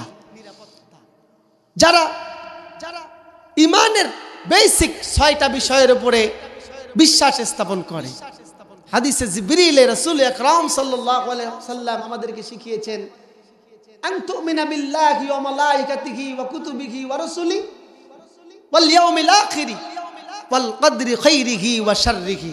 আমরা পড়ি না কালিমা আমানতু বিল্লাহি ওয়া মালাইকাতিহি ওয়া কুতুবিহি ওয়া রাসূলিহি ওয়াল ইয়াউমিল আখির ওয়াল কদরি খাইরিহি ওয়া শাররিহি মিনাল্লাহি তাআলা ওয়াল বা'সি বাদাল। রাসূলের হাদিসে জিবরিল থেকে পেয়েছি, ঈমানের মূল বিষয় হলো 6টা। এই 6টা বিষয়ের উপরে যারা বিশ্বাস স্থাপন করেছে তারা হলো ঈমানদার, তারা হলো মুমিন। সম্মানিত ভাইরা আমার, আল্লাহ রাব্বুল আলামিন আমাদেরকে ঈমানদার হওয়ার জন্য নির্দেশ দিয়েছেন। আল্লাহ পাক বলতেছেন, ঈমানদার হলো তারা, ইয়া আইয়ুহাল্লাযীনা আমানু বিল্লাহি ওয়া রাসূলি। আল্লাহ বলতেছেন ঈমানদার হলো তারা যারা মিনিমাম আল্লাহ এবং রাসূলের উপরে বিশ্বাস স্থাপন করেছে। আমরা কি আল্লাহ এবং রাসূলের উপরে বিশ্বাস আনতে পেরেছি? বলুন না। আল্লাহ কবুল করুন, বলেন আমিন। সম্মানিত ভাইরা আমার, এই ঈমানের বেসিক স্লোগান হচ্ছে লা ইলাহা ইল্লাল্লাহু মুহাম্মাদুর রাসূলুল্লাহ। বলুন না লা ইলাহা ইল্লাল্লাহু মুহাম্মাদুর রাসূলুল্লাহ। বাস জবান দিয়ে একবার উচ্চারণ করলাম আর আমি পাক্কা ঈমানদার। এমনটি আহলে সুন্নাহ ওয়াল জামাতের আকীদা হলো আল ঈমানু হুয়া ইকরার বিল লিসান ওয়া তাসদীক বিল জানান ওয়া আমাল বিল আরকান। আহলে সুন্নাহ ওয়াল জামাতের মত হচ্ছে ঈমান হচ্ছে পূর্ণাঙ্গ মুমিন হচ্ছে ওই ব্যক্তি যেই ব্যক্তি এই কালিমাকে জবানে বুলন্দ আওয়াজে স্বীকার করে নিয়েছে, অন্তরে দৃঢ়ভাবে বিশ্বাস স্থাপন করেছে আর আমলে জিন্দেগি গড়বার জন্য এই কালিমাকে তারা বাস্তবায়ন করেছে। বলেন সুবহানাল্লাহ। কালেমা যেমন বলেছি লা ইলাহা ইল্লাল্লাহ, আল্লাহ ছাড়া কোনো ইলাহ নাই, কোনো মাবুদ নাই, কারো দাসত্ব গোলামি তাবেদারির ধার ধারি না, একমাত্র দাসত্ব হবে আওয়াজ করে বলেন কার। অন্তরে বিশ্বাস থাকবে, কোন রকমের ভয় ভীতি, কোন রকমের ষড়যন্ত্র চক্রান্ত দেখে আমরা ভয় পাবো না, ঈমান হারা হব না, অন্তরে দৃঢ় বিশ্বাস থাকবে। শুধু তাই নয়, লা ইলাহা ইল্লাল্লাহ, আল্লাহ ছাড়া কোনো মাবুদ নাই, কোনো ইলাহ নাই, কোনো মুনিব নাই, গোটা দুনিয়ার সমস্ত দাসত্বের মালিক হচ্ছেন আল্লাহ। ইমানদারের কাজ হবে আমাল বিল আরকান, তার কাজের মাধ্যমে এইটার প্রমাণ দেওয়া। কেমনে প্রমাণ দিবেন? এটার প্রমাণ হলো নামাজ, যাকাত, রোজা, হজ, ফরজ ইবাদতগুলো, জিহাদ, সাদাকা, পর্দা, পুশিদা, আমল আখলাকে উত্তমতা গ্রহণ করা, ইসলামের যাবতীয় বিধিবিধানকে আমার কাজের মাধ্যমে বাস্তবায়ন করা। এই তিনটা রূপ সমন্বয় হলে সেই ব্যক্তি হলো পাক্কা ঈমানদার। আমরা চেষ্টা করি তো ইনশাআল্লাহ। আল্লাহ রাসূল বলেন লা ইউমিনু আহাদুকুম হাত্তা ইয়াকুনা হাব্বা ইলাইহি মিন ওয়ালিদিহি ওয়া ওয়ালাদিহি ওয়ান নাসি আজমাইন। ও উম্মতের দল, তোমরা প্রকৃত ঈমানদার, প্রকৃত মুমিন ততক্ষণ হতে পারবে না যতক্ষণ না তোমার পিতামাতা, সন্তান সন্ততি, দুনিয়ার সব মানুষের থেকে আমি রাসূলকে বেশি ভালোবাসতে পারবে না। প্রিয় ভাইরা আমার, বন্ধুরা আমার, ঈমানের বৈশিষ্ট্য আল্লাহ রাব্বুল আলামিন বলতেছেন আফাতু মিনুনা বিবাদিল কিতাবি ওয়া তাকফুরুনা বিবাদ ফামা জাযাউ মান ইয়াফআলু যালিকা মিনকুম ইল্লা খিzyun ফিল হায়াতিদ দুনিয়া। আল্লাহ রাব্বুল আলামিন বলেন, তোমরা যদি আমার কিতাবের কিছু অংশের উপরে ঈমান আনো, কিছু অংশের উপরে ঈমান না আনো, এমন যদি হয় তোমাদের ঈমানের অবস্থা, তাহলে দুনিয়াতে তোমাদের জন্য আছে লাঞ্ছনা আর আখিরাতে তোমার জন্য রয়েছে আসাদুল আযাব, কঠিন শাস্তি। সুতরাং ঈমানদারের পরিপূর্ণ মুমিনের বৈশিষ্ট্য হলো কিতাবের সব বিধিবিধানকে সে মেনে নেবে। সুলসুল আব্দুল হলে চলবে না। শুধু মিলাদ খাওয়া এই বিষয়ে আমি ঈমান এনেছি, আমার যেখানে জুলুম নাই, নির্যাতন নাই, যেখানে আমার জান মালের ক্ষতি নাই, ভয় ভীতি নাই, আমার জন্য কোনো রিস্ক নাই, খালি সুবিধা, সেই জায়গায় ঈমান আনলাম, সুবিধাবাদ জিন্দাবাদ। আর যেখানে বাতিলের জুলুম নির্যাতনের সম্ভাবনা আছে, সেই জায়গায় আমি ইচ্ছা করেই চিল্লাই চলে গেলাম। এইরকম ঈমানদারদের প্রকৃত মুমিন বলা হয় না। তাই বলে চিল্লাই গেলাম বলতে তাবলীগের ভাইদেরকে আমি কটাক্ষ করলাম না। চিল্লার কাজ, তাবলীগের কাজ যারা করছেন, ইসলামের বেসিক রুট লেভেলে গুরুত্বপূর্ণ দাওয়াতি কাজ তারা করতেছেন, আমরা এগুলোকেও সমর্থন জানাই, কোনো সমস্যা নাই।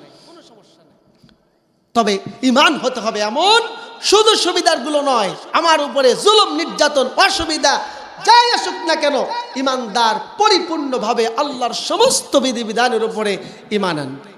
সম্মানিত ভাইরা, ঈমান ও ইসলাম দুইটা অনেকটা একে অপরের পরিপূরক। যেই ব্যক্তি ঈমানদার নয় সে মুসলিম হতে পারে না, যেই ব্যক্তি মুসলিম নয়, ইসলাম গ্রহণ করে নাই, সে ঈমানদারও হতে পারে না। প্রকৃত মুমিন হওয়ার জন্য মুসলমান হওয়া জরুরি, আবার প্রকৃত মুসলিম হওয়ার জন্য মুমিন হওয়াও জরুরি। সম্মানিত ভাইয়েরা আমার, প্রকৃত ঈমানদারের ব্যাপারে আল্লাহর হাবিব সাল্লাল্লাহু আলাইহি ওয়াসাল্লাম বলতেছেন, যাকাতুমুল ঈমানি মান রাদিয়া বিল্লাহি রাব্বা ওয়া বিল ইসলামি দীনা ওয়া বি মুহাম্মাদির রাসূলা। ঈমানের প্রকৃত স্বাদ আস্বাদন করতে পেরেছে ওই ব্যক্তি, অর্থাৎ প্রকৃত ঈমানদার হলো ওই ব্যক্তি যিনি আল্লাহকে নিজের রব মেনেছে, ইসলামকে নিজের জীবন বিধান হিসাবে গ্রহণ করে নিয়েছে, রাসূলকে রাসূল হিসাবে মেনে নিয়ে সন্তুষ্ট থাকতে পেরেছে, ওই ব্যক্তি হলো পাক্কা ঈমানদার। আচ্ছা আপনারা বলেন তো, আমরা ঈমানদার হতে পেরে, আল্লাহকে রব হিসাবে পেয়ে, ইসলামকে আমাদের জীবন বিধান হিসাবে পেয়ে, মুহাম্মদ রাসূলুল্লাহ রাহমাতাল লিল আলামিন নবীজিকে আমাদের নেতা হিসাবে পেয়ে খুশি না বেজার? সবাই খুশি। তাহলে ঈমানদারদের মুখে দাড়ি থাকে না কেন? রাসূলের একটা দাইমি সুন্নাহ কেন থাকে না? কেন আমার যুবক ভাইদের চুলে মেসি রোনালদোর কাট? কেন আমার মা বোনেরা পর্দা করে না, পুশিদা করে না? আমার মা বোনেরা কেন আয়েশা, খাদিজা, মারিয়ামদের মতো হতে পারতেছে না? কেন ইসলামের বিধিবিধানগুলো আমার ভালো লাগে না? কেন আমার রাসূলের নির্দেশগুলো আমার ভালো লাগে না? যদি আমি সন্তুষ্ট থাকতাম, আমার রাসূলের চরিত্র আমার মধ্যে দেখা যেত। কথা বলেন ঠিক কি ঠিক না? সম্মানিত ভাইয়েরা আমার, মহা পুরস্কার প্রাপ্ত মুত্তাকি, প্রকৃত মুত্তাকি বান্দাদের ৩ নম্বর গুণ ও বৈশিষ্ট্যের ব্যাপারে আল্লাহ পাক সূরাতুল আহজাবের ৩৫ নম্বর আয়াতের ভিতরে বলতেছেন, ওয়াল কানিতিনা ওয়াল কানিতাত। তারা হলো অনুগত নারী এবং পুরুষ, বিনয়ী অনুগত নারী এবং পুরুষ। কুনুত শব্দটি তোয়াত এর সাথে কিছুটা সমার্থক হলেও তোয়াত আর কুনুতের মধ্যে পার্থক্য হলো, কুনুত হচ্ছে অন্তর থেকে বিনয়ী এবং ভক্তি সহকারে আল্লাহর বিধানকে মেনে নেওয়া, আর তোয়াত হচ্ছে পরিপূর্ণভাবে আল্লাহর সমস্ত বিধিবিধানের আনুগত্যের মাধ্যমে বাহ্যিক আমলে বাস্তবায়ন করা। আল্লাহ রাব্বুল আলামিন বলেন, আতিউল্লাহা ওয়া রাসূলাহু ওয়ালা তুবতিলু আমালাকুম। আল্লাহ পাক বলতেছেন, ও আমার বান্দারা, তোমরা আমি আল্লাহর আনুগত্য করো, রাসূলের আনুগত্য করো, তোমাদের আমল সমূহে বরবাদ করে দিও না। ওয়া আতিউল্লাহা ওয়া আতিউর রাসূল ওয়ালা তুবতিলু আমালাকুম। আল্লাহর আনুগত্য করো, রাসূলের আনুগত্য করো, আমলকে বরবাদ করো না। তার মানে হলো আল্লাহ এবং রাসূলের আনুগত্য বাদ দিলে তোমার সমস্ত আমলগুলো বরবাদ হয়ে যাবে, নষ্ট হয়ে যাবে। ঠিক কি না বলে? আল্লাহ রাব্বুল আলামিন বলেন, ওয়া আতিউল্লাহা ওয়া রাসূলাহু ওয়া আতিউল্লাহা ওয়ার রাসূলা লাআল্লাকুম তুরহামুন। আল্লাহ পাক বলতেছেন, ও বান্দারা, আল্লাহর আনুগত্য করো, রাসূলের আনুগত্য করো, যাতে করে তোমাদের ওপরে রহমত নাজিল করা যায়। সুবহানাল্লাহ বলে। অর্থাৎ আল্লাহ এবং রাসূলের আনুগত্য করলে পরে আল্লাহর পক্ষ থেকে আমাদের জন্য অবারিত রহমত নাজিল করবেন কে? আনুগত্যের সীমা রাখা হলো। রাসূল আকরাম সাল্লাল্লাহু আলাইহি সাল্লাম বলেন, লা তাআতা লিমাখলুকিন ফি মাসিয়াতিল খালিক। আনুগত্য হবে আল্লাহ এবং রাসূলের, এবং এই আনুগত্যের ক্ষেত্রে স্রষ্টার অবাধ্যতা করে সৃষ্টির আনুগত্য করা যাবে না। অর্থাৎ আপনার পিতামাতারও তো ক্ষেত্র বিশেষে আনুগত্য করতে হবে। অফিসের বসের আনুগত্য করতে হচ্ছে অনেক সময়, আমাদের করা দরকার কি না? আমি যেখানে কর্ম করি সেই অফিসারের আনুগত্য আমাকে করতে হবে। স্ত্রী তার স্বামীর আনুগত্য করতেছে, সন্তানেরা পিতামাতার আনুগত্য করতেছে, বড় ভাই ছোট ভাইয়ের আনুগত্য করতেছে, পরিবারের দায়িত্বশীলের আনুগত্য পরিবারের সদস্যরা করতেছে, নেতা নেতৃবৃন্দের আনুগত্য করতেছে তার কর্মীরা, দেশের জনগণ রাষ্ট্রের সরকারের আনুগত্য করতেছে। কিন্তু রাসূল বলতেছে, লা তাআতা লিমাখলুকিন ফি মাসিয়াতিল খালিক। স্রষ্টার অবাধ্যতা হয়, আল্লাহর অবাধ্যতা হয়, আল্লাহর নাফরমানি হয়, এমন কোন আনুগত্য বান্দার জন্য জায়েজ নাই, হারাম। কথা বলেন ঠিক কিনা? আল্লাহ রাব্বুল আলামিন মহা পুরস্কার প্রাপ্ত, ক্ষমা প্রাপ্ত প্রকৃত মুত্তাকি বান্দা বান্দীদের 4 নম্বর গুণ বৈশিষ্ট্যের কথা সূরাতুল আহজাবের 35 নম্বর আয়াতের ভিতরে বলতেছেন, হবে সত্যবাদিতা, তারা হবে সত্যবাদিনী নারী, সত্যবাদী পুরুষ। আমরা সদা সত্য কথা বলি তো? হ্যাঁ বলেন, বলি না? তার মানে বোঝা গেছে আমাদের ভিতরে সত্যের পরিমাণ খুব কম। হ্যাঁ, আল্লাহ রাব্বুল আলামিন বলতেছেন, ইয়া আইয়ুহাল্লাযীনা আমানুত্তাকুল্লাহা ওয়া কুনু মা'আস সাদিকিন। হে ইমানদারের, আল্লাহকে ভয় করো আর সত্যবাদীদের সাথী হয়ে যাও, বন্ধু হয়ে যাও। নির্দেশ কার? নিজেই যদি সত্য কথা না বলি, আমি সত্যবাদীর বন্ধু হব কি করে? হ্যাঁ, নিজেকে বলার চেষ্টা করতে হবে, নিজের কথা এবং কাজের মধ্যে সত্যবাদিতা থাকতে হবে। সত্য বলবো, সৎ আমল করব, মিথ্যার সঙ্গে আমাদের কোনো সম্পর্ক থাকবে না।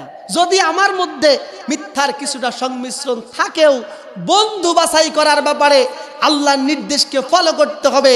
মিথ্যাবাদীকে আমার বন্ধু বানানো যাবে। সত্যবাদী কারা চিনবেন কি করে? আল্লাহ পাক রব্বুল আলামিন বলতেছেন, ওয়াল মুফুনা বিআহদিহিম ইযা আহাদু ওয়াস সাবিরিনা ফিল বাসাই ওয়াদ দাররাই ওয়া হিনাল বাস উলাইকাল্লাযীনা সাদাকু ওয়া উলাইকা হুমুল মুত্তাকুন। আল্লাহু আকবার বলেন। সূরাতুল আল ইমরান 177 নম্বর আয়াতে আল্লাহ পাক জানিয়ে দিচ্ছেন, সত্যবাদী হলো তারা যারা কোনো ওয়াদা করলে ভঙ্গ করে না, যারা বিপদ মুসিবতে, রোকে শোকে, যুদ্ধের ময়দানে একমাত্র আল্লাহর উপরে ধৈর্য ধারণ করে। উলাইকাল্লাযীনা সাদাকু, তারাই হলো সত্যবাদী। উলাইকা হুমুল মুত্তাকুন, আর তারাই হলো প্রকৃত মুত্তাকি। বলেন সুবহানাল্লাহ। এবার বলেন, আমরা কি কথা দিলে কথা রাখি? হ্যাঁ, এত ঠুনকো মনোবল আপনাদের হবেই তো।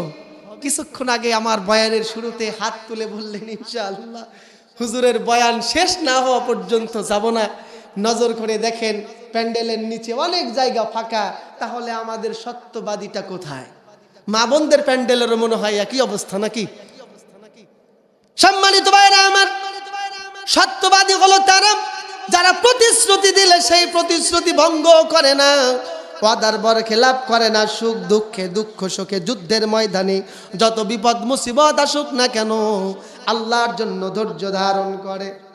আল্লাহর নবী সাল্লাল্লাহু আলাইহি ওয়াসাল্লাম বলেন, মান ক্বালা বিহি সাদাকা ওয়া মান আমিলা বিহি উজরা ওয়া মান হাকামা বিহি আদালা ওয়া মান দাআ ইলাইহি ফাহুদিয়া ইলা সিরাতিম মুস্তাকিম। আল্লাহু আকবার। রাসূল বলতেছেন, সত্যবাদীকে চিনে নাও যেই ব্যক্তি এই কোরআন থেকে কথা বলে, যেই ব্যক্তি মানুষদেরকে কোরআনের দিকে ডাকে, আল্লাহর দিকে ডাকে, সেই ব্যক্তি হলো সত্যবাদী। মান ক্বালা বিহি সাদাকা, যে এই কোরআন থেকে কথা বলে সেই ব্যক্তি সত্য বলে। ওয়া মান আমিলা বিহি উজরা, এই কোরআন থেকে যেই ব্যক্তি আমল করে, কোরআন মেনে জীবন পরিচালনা করে, অবশ্যই সে তার প্রতিদান পাবে, তার পুরস্কার পাবে। ওমান হাকামা বিহি আদালা, যেই ব্যক্তি এই কোরআন দিয়া বিচার ফয়সালা করে, কোরআনের আইন প্রতিষ্ঠার জন্য প্রচেষ্টা চালায়, কোরআনের আইন প্রতিষ্ঠার জন্য প্রচেষ্টা চালায়, ওই ব্যক্তি অবশ্যই ন্যায় ও ইনসাফ প্রতিষ্ঠা করল। ওমান দাআ ইলাইহি ফাহুদিয়া ইলা সিরাতিম মুস্তাকিম, আর এই কোরআন দিয়া যেই মৌলবীরা তোমাদেরকে ডাকে, অন্য কোনো দিকে ডাকে না, বাবার দিকে ডাকে না, কোনো পীরের দিকে ডাকে না, রাষ্ট্র ক্ষমতার লোভে তোমাদেরকে ডাকে না, ডাকে না। ফাহুদিয়া ইলা সিরাতিম মুস্তাকিম, যারা তোমাকে কোরআনের দিকে ডাকে, কোরআন দিয়া ডাকে, তারা তোমাকে জান্নাতের সরল পথ দেখায়া দেয়। বলেন সুবহানাল্লাহ। তাদের সাথে থাকতে হবে। ইয়া আইয়ুহাল্লাযীনা আমানুত্তাকুল্লাহ ওয়া কুনু মাআস সাদিকিন, আল্লাহকে ভয় করো ঈমানদার, আর সত্যবাদীদের সাথী হয়ে যাও। সম্মানিত ভাইরা আমার, আল্লাহ রাব্বুল আলামিন মহাপুরস্কার প্রাপ্ত প্রকৃত মুত্তাকি বান্দাদের 5 নম্বর গুণ ও বৈশিষ্ট্যের কথা তুলে ধরতেছেন সূরাতুল আহজাব 35 নম্বর আয়াতের ভিতরে। ওয়াস-সাবিরিনা ওয়াস-সাবিরাত, তারা হবে ধৈর্যশীল পুরুষ, ধৈর্যশীলা নারী। সাবিরিন সাবিরাত বহুবচনমূলক শব্দ যা এসেছে সবর থেকে। সবর শব্দের অর্থ হলো ধৈর্য ধারণ করা, আত্মসংযম করা, নিজেকে নিয়ন্ত্রণ এবং ধৈর্য ধারণ, অবিচল থাকা, কখনোই হতাশ না হওয়া। হতাশ হয়ে আজকের দুনিয়ায় নজর করলে দেখা যায় কত মানুষ আত্মহত্যা করে দুনিয়া থেকেই বিদায় নিচ্ছে। ঠিক কি ঠিক না? পরীক্ষায় অংশগ্রহণ করেছে, রেজাল্টের আগেই স্টুডেন্ট ভয়ে মাতাল, আল্লাহ ফেল করি না পাশ করি, পাশ করলেও বোর্ড স্ট্যান্ড হবে কিনা, গোল্ডেন এ প্লাস হবে কিনা, তার আগেই হতাশায় ফার্স্ট টাঙ্গায় মারা গেছে। এমন আছে না নাই? ভালোবাসায় ছ্যাঁকা খাইছে, প্রেম ব্রেকআপ হয়ে গেছে। এরে পাগলা, আর কি মহিলা, আর কি নারী পৃথিবীতে নাই? আর কি যুবক নাই? তোমাকে কেন ফাঁস টাঙিয়ে বিষ খেয়ে আত্মহত্যা করতে হবে? ইমানদারদের চরিত্রে এই রকম হতাশা থাকতে পারে না। ইমানদাররা হবে, ইমানদার নারী এবং পুরুষ হবে ধৈর্যশীল। আল্লাহ রাব্বুল আলামিন বলতেছেন, ইয়া আইয়ুহাল্লাযীনা আমানু ইসতাঈনু বিস-সাবরি ওয়াস-সালাহ ইন্নাল্লাহা মা'আস সাবিরিন।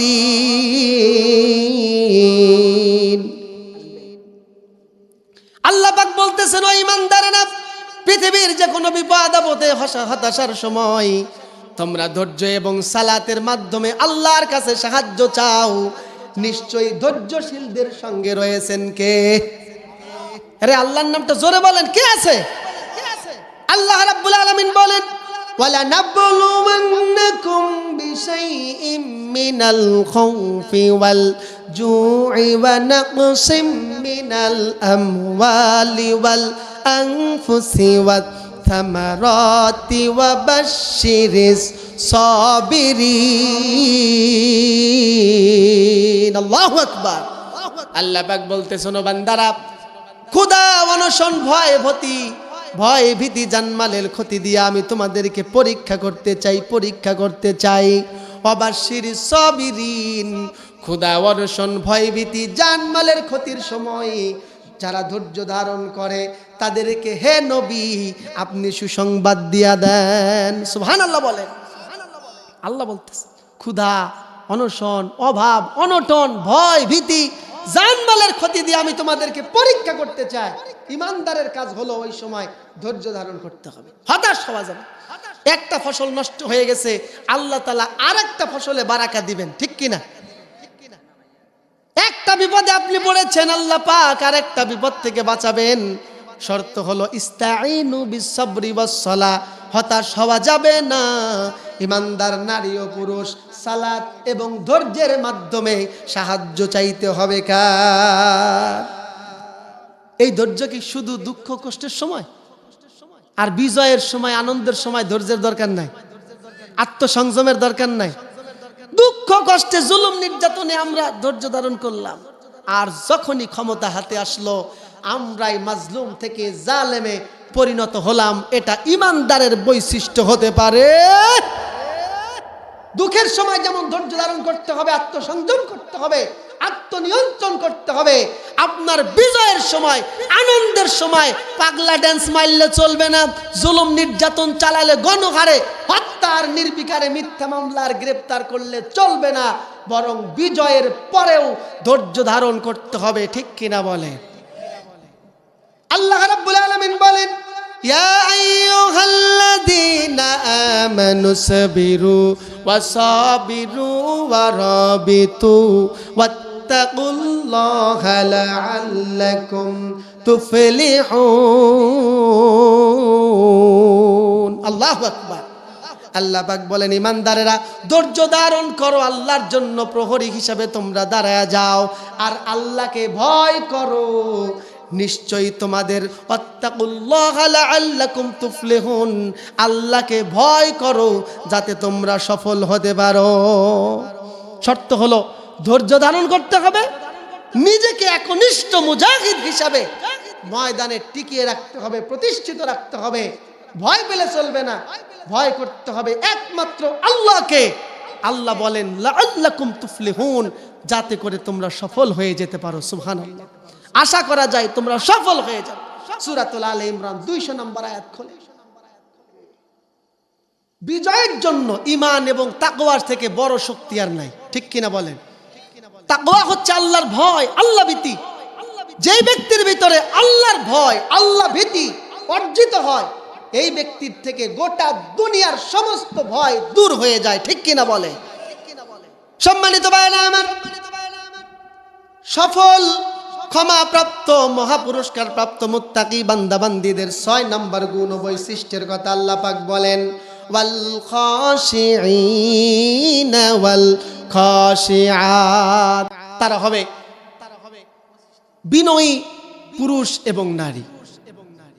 তাদের ভিতরে থাকবে বিনয়, তারা অহংকারী হবে না, তারা দাম্ভিক হবে না। হ্যাঁ, তারা নরম স্বভাবের মানুষ হবে। আল্লাহর নবী সাল্লাল্লাহু আলাইহি ওয়াসাল্লাম বলেন, মাল্লাম ইয়ারহাম সাগীরানা ওয়ালা ইউআক্কির কাবীরানা ফালাইসা মিন্না। আমার উম্মতের মধ্যে যারা ছোটদেরকে স্নেহ করে না আর বড়দেরকে সম্মান করে না, তারা আমার উম্মত হতে পারে না। নাউজুবিল্লাহ বলে। আপনার ছোট, তাই বলে তাকে দূর দূর সাই করবেন, অহংকার করবেন, তুচ্ছ তাচ্ছিল্য করবেন, কটাক্ষ করবেন, ইনসাল্ট করবেন না। এটা ঈমানের চরিত্র, মুমিনের চরিত্র হতে পারে।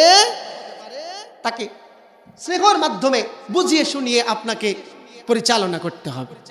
আপনি ছোট মানুষ, যোগ্যতা বেশি, তাই বলে মুরব্বীদেরকে যাচ্ছে তাই করবেন। আপনার অফিসে মুরব্বীরা আছে, আপনি তুই তুকারি করতেছেন, যা তা আচরণ করতেছেন না।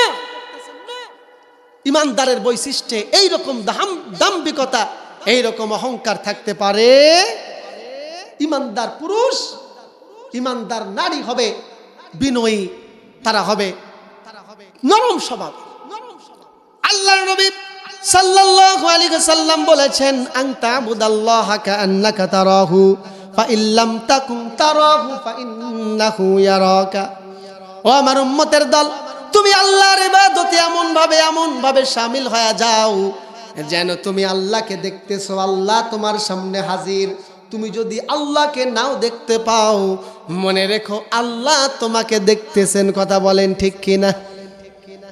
হ্যাঁ, এখানে আনতা আবুদা দ্বারা সালাতকে বোঝানো হয়েছে এবং খুশু শব্দটি মূলত সালাতের ক্ষেত্রেই বেশি ব্যবহৃত হয়, আর যাবতীয় ইবাদতের ক্ষেত্রে খুশু হচ্ছে ইহসান। আল্লাহ নবী বলতেছেন, আল্লাহর ইবাদতের ব্যাপারে এমন ভাবে তুমি বিনয়ী চিত্তে দাঁড়ায় যাও যেন তুমি আল্লাহর সামনে দাঁড়িয়েছো, আল্লাহকে তুমি দেখতেছো। তুমি যদি আল্লাহকে না দেখতে পাও, আল্লাহ তোমাকে দেখতেছে। আমরা দুনিয়ার বড় ধরনের কোনো নেতা নেত্রীর সামনে দাঁড়ালে নিজেকে বিনয়ী বানাই। আমি আমার মানুষের পাশে দাঁড়ালে নিজেকে বিনয়ী পরিচয় দেওয়ার চেষ্টা করতেছি, কিন্তু আল্লাহর বিধান পালন না করে, আল্লাহর নাফরমানি করার কারণে, আল্লাহর সঙ্গে বিনয়িতা লঙ্ঘন করে, আল্লাহর বিধানকে লঙ্ঘন করার মাধ্যমে আমি নাফরমান হয়ে গেছি। কথা বলেন ঠিক কিনা? আল্লাহর ইবাদতে, যাবতীয় ইবাদতকে মাথা পেতে বিনয়ী চিত্তে, দ্বিধাহীন চিত্তে মেনে নিতে হবে। আমার জীবনের প্রত্যেকটা দিক ও বিভাগে, প্রত্যেকটি পরতে দাসত্ব, গোলামি, বিনয়ী চিত্তে ইবাদত হবে। আওয়াজ করে বলেন কার? ওয়ালা তামশি ফিল আরদি মারহা। আল্লাহ বলতেছে, তুমি দম্ভ ভরে জমিনে চলো না, যেমন আল্লাহর আনুগত্য, আল্লাহর দাসত্বে বিনয়ী হতে হবে, তেমনি জমিনে মানবাচরণে মানুষের সঙ্গে চলতে গিয়েও আমাকে বিনয়ী স্বভাব অবলম্বন করতে হবে। এটা হলো ইমানদার, মুত্তাকি, পরহেজগার, আল্লাহর সুসংবাদপ্রাপ্ত ইমানদার নারী এবং পুরুষদের বৈশিষ্ট্য। সম্মানিত ভাইরা আমার, মুত্তাকি মহা পুরস্কার প্রাপ্ত বান্দা বান্দীদের 7 নম্বর গুণ বৈশিষ্ট্যের কথা আমার আল্লাহ রাব্বুল আলামিন বলতেছেন, ওয়াল মুতাসাদ্দিকিনা ওয়াল মুতাসাদ্দিকাত। তাদের গুণ বৈশিষ্ট্য হলো তারা হবে দানশীল পুরুষ, দানশীলা নারী। সুবহানাল্লাহ বলে। আমার ভালো লেগেছে, আমার আলোচনার পূর্বে বিশেষ বক্তা আপনাদের মানুষের সংখ্যা অল্প হলেও যে পরিমাণ কালেকশন করেছে, আমি তো অবাক হয়ে গেছি। আল্লাহ তাআলা আপনাদের সবার দানকে কবুল করুন, বলেন আমিন, বলেন না আমিন। আল্লাহ রাব্বুল আলামিন বলেন, ইয়া আইয়ুহাল্লাযীনা আমানু আনফিকু মিম্মা রাযাকনাকুম মিন ক্বাবলি আইয়া ইয়াউমুল লা বাইউন ফীহি ওয়ালা খুল্লাতু ওয়ালা শাফাআহ। আল্লাহ পাক বলতেছেন, ঈমানদারেরা, আমি তোমাদেরকে যেই রিজিক দিয়েছি ওই রিজিক থেকে ততক্ষণ পর্যন্ত ব্যয় করো, ওই দিন আসার পূর্ব পর্যন্ত ব্যয় করতে থাকো, দান করতে থাকো। যেদিন তোমার কোনো সুপারিশ কাজে লাগবে না, যেই দিন তোমার কোনো বন্ধু থাকবে না, যেই দিন তোমার কোনো উপটৌকন গ্রহণ করা হবে না। সেই দিনটা কোন দিন? হ্যাঁ, কিয়ামতের। আমার দুনিয়ার অঢেল সম্পদ, শত শত বিঘা জমি জায়গা, বিরাট বিরাট অট্টালিকা, এগুলো যদি পুঞ্জীভূত করে জমিনে রেখে যায়, কিয়ামতের মাঠে কোনো ফেরেশতাকে ঘুষ দিয়া, হাদিয়া দিয়া, উপটৌকন দিয়া আমি কোনো ফাঁকে ফুকে জান্নাতে ঢোকার সুযোগ থাকবে? কথা বলেন, থাকবে? আল্লাহ হুঁশিয়ার করতেছে, তোমার মৃত্যুর আগে, আখিরাতের জীবনে পদার্পণের আগেই তুমি তোমার সম্পদ থেকে আল্লাহর জন্য ব্যয় করতে থাকো। আর যে করবে না, যিনি এই দানকে অস্বীকার করবে সে হচ্ছে জালেম। সে কি? অনেকে আছে না, কি হবে দান সদকা করে, হুজুরেরাই তো খাবে। এই মাহফিলে টাকা দিয়ে কি হবে? হুজুর যাওয়ার সময় এক বান্ডেল নিয়ে যাও। এ মসজিদে টাকা দিয়ে কি হবে? হুজুরকে এত টাকা বেতন দিচ্ছে, দরকারটা কি? আপনাদের আপত্তি আছে নাকি? প্রয়োজন বোধে দিতে হবে না? উপর্যুপরি হুজুরেরাও ডিমান্ড করে নিতে পারবে না, কিন্তু প্রয়োজনে খরচ হবে। মসজিদ আবাদ মানে হলো ইমামের বেতন দিতে হবে, মুয়াজ্জিনের বেতন দিতে হবে, সংস্কার করতে হবে, উন্নয়ন করতে হবে, মুসল্লিদের কাজে লাগাতে হবে। ঠিক কিনা বলেন? কিছু মানুষ আছে এখানে নাক ছিটকায়, আপত্তি করে, তার নানান অজুহাত, নানান এক্সকিউজ। আল্লাহ বলেন, ওয়াল কাফিরুনা হুমুজ জালিমুন। এই দান সাদাকাকে যারা অস্বীকার করতেছে তারা হলো জালেমের বাচ্চা, জালেম। কথা বলেন ঠিক কি ঠিক না? সম্মানিত ভাইরা আমার, আমরাও দান করি, সাদাকা করি, এটা হলো ঈমানের বৈশিষ্ট্য, মুমিন নারী এবং পুরুষের বৈশিষ্ট্য। কিন্তু আমাদের দানের ব্যাপারে সিদ্ধান্ত হলো এমন, আমাদের সম্পদের সব থেকে খুচরা পয়সা যেটা, ওইটা দেই আল্লাহর ঘরে। ঠিক কি ঠিক না? 1313 টাকা, 1000 টাকার নোট, এটা থাক, কাজে লাগবে। 300 টাকা, 3টা 100 টাকার নোট থাক, কাজে লাগবে। 13 তো 10 টাকার নোটটাও তো লাগে, থাক, ওটা রিক্সা ভাড়া দেব। 13-র যে 3 আছে, এই 3টা টাকা মসজিদে দান করার চরিত্র হলো আমাদের। আমি কি ভুল বললাম? কথা বলেন, ভুল বলেছি? আল্লাহ রাব্বুল আলামিন বলেন, লান তানালুল বিররা হাত্তা তুনফিকু মিম্মা তুহিব্বুন। আল্লাহু আকবার। তোমরা ততক্ষণ পর্যন্ত প্রকৃত সওয়াবের ভাগীদার হতে পারবে না, উত্তম নেকির ভাগীদার হতে পারবে না, যতক্ষণ পর্যন্ত তোমার ভালোবাসার, তোমার প্রিয় মহব্বতের, পছন্দের জিনিসটা, পছন্দের সম্পদটা আল্লাহর জন্য দান করতে পারবে না। তাহলে আমাদের খুচরা পয়সার ঝনঝনানি কতটুকু জায়গা? মোটা মোটা দান করা লাগবে। ঠিক কিনা বলে? আলহামদুলিল্লাহ, আপনাদের এখানে দেখলাম অনেকেই অনেক রকম দান করেছে, এখনো কিন্তু অনেকে বাকি আছে, এখনো সুযোগ আছে, দেওয়া যাবে। হ্যাঁ, যারা বাকি আছেন একটু হাত তোলেন। হ্যাঁ, এর আগে যারা খুচরা ওই টাকা পয়সা দিয়েছেন, নোট বের করেন নাই, এখনো সুযোগ আছে। মাহফিল বন্ধ হয়ে গেলে কিন্তু কাম সারা, এখনো সুযোগ আছে। একটা রুমাল পাঠিয়ে দেন। এখন আর সময় নিব না, আমার আলোচনা আরেকটু বাকি আছে, শেষ করতে হবে। থাকবেন আপনারা আর অল্প সময়। একটা রুমাল এখানে পাঠিয়ে দেন, মা বোনদের সামিয়ানার ভিতরে একটা রুমাল পাঠিয়ে দেন। যারা যেমন পারেন মন খুলে দান করবেন। শেষ, এটা শেষ। হ্যাঁ, ছোট্ট করে আমি দোয়া করব। মুসাফির মানুষ, এসছি তো রাজশাহী বিশ্ববিদ্যালয় থেকে, কিন্তু বাড়ি আমার বহু দূরে, নীলফামারী, 250 কিলোমিটার। দোয়া কবুল হলেও হতে পারে, ঠিক কিনা? আমার উসিলাও না হলেও ময় মুরব্বী যারা আছেন তাদের উসিলায় দোয়া কবুল হতে পারে। একবার দিয়েছেন, অনেক দিয়েছেন, এবার একটু খুচরা টাকাটা দেন। একবার খুচরা দিয়েছেন, ভুল হয়ে গেছে, এবারে মোটা টাকাটা রুমালের মধ্যে দিবেন। বলেন ইনশাআল্লাহ। রুমাল ছেড়ে দেন। সম্মানিত ভাইরা আমার, প্রকৃত মুত্তাকি, জান্নাতের সুসংবাদ প্রাপ্ত নারী এবং পুরুষদের 8 নম্বর গুণ ও বৈশিষ্ট্যের ব্যাপারে আমার আল্লাহ রাব্বুল আলামিন বলতেছেন, ওয়াল হাফিজিনা ফুরুজাহুম ওয়াল হাফিজাত। আল্লাহ বলতেছে তাদের গুণ ও বৈশিষ্ট্য হলো তারা হবে চরিত্রের লজ্জাস্থানের হেফাজতকারী পুরুষ এবং নারী। এইবার কাম সারা। মহিলা মা বোনেরা একটু নজর দেন। আল্লাহ রাব্বুল আলামিন কোরআনুল কারীমের সূরাতুন নূরের ঘোষণায় জানাচ্ছেন, কুল্লিল মুমিনিনা ইয়াগুদ্দু মিন আবসারিহিম ওয়া ইয়াহফাযু ফুরুজাহুম। আল্লাহ পাক বলতেছেন, হে নবী আপনি ইমানদার পুরুষদেরকে জানিয়ে দেন, ইমানদার পুরুষদেরকে ডেকে ডেকে বলে দেন তারা যেন পরনারী থেকে নিজের চক্ষুকে নিম্নগামী করে আর নিজেদের লজ্জাস্থানকে হেফাজত করে। কারা? মুমিন পুরুষরা। আল্লাহ রাব্বুল আলামিন বলেন, ওয়াকুল্লিল মুমিনাতি ইয়াগুদুনা মিন আবসারিহিন্না ওয়া ইয়াহফাযনা ফুরুজাহুন্না। নবী আপনি মুমিনা নারীদেরকেও জানায় দেন তারাও যেন পুরুষদের থেকে নিজেদের চক্ষুকে নিম্নগামী করে আর তারাও যেন নিজেদের লজ্জাস্থানের হেফাজত করে। সুতরাং খালি মহিলারা পর্দা করবে বিষয়টা এমন না, পুরুষদের জন্য পর্দা আছে না নাই? পুরুষেরা তো মনে করে যে খালি মহিলারাই পর্দা করবে, পুরুষদের পর্দা নাই। রাস্তা দিয়ে যখন মহিলারা হেঁটে যায় ফেল ফেল করে আমার ইমানদার ভাইরা তাকায় থাকে, মজা নেয়।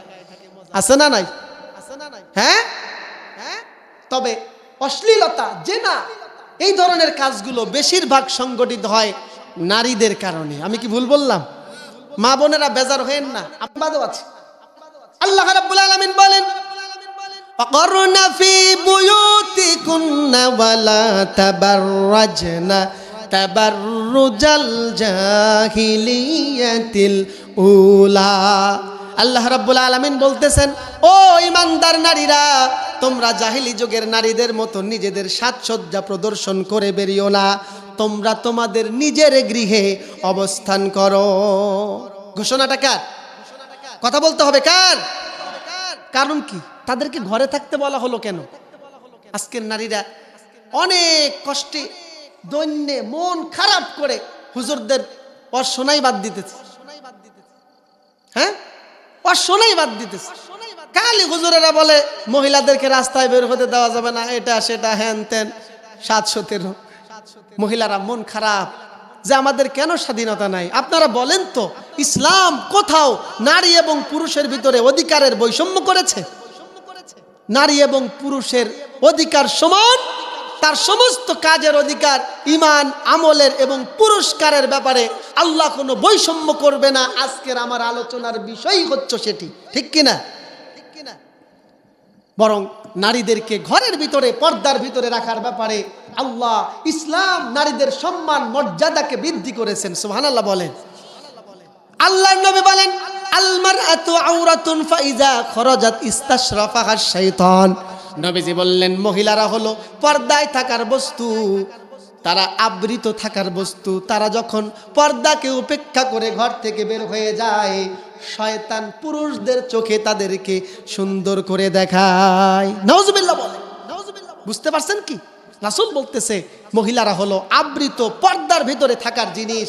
তারা যখন পর্দাকে উপেক্ষা করে ঘর থেকে বের হয়ে যায়, শয়তান তাদের দেহের ওপরে এমন এক ওয়াসওয়াসা প্রদর্শন করে, নারীকে প্রদর্শন দেয় যে তুমি তোমার সৌন্দর্য দেখাও, হেলে দুলে অন্যরকম ভাবে হাঁটো।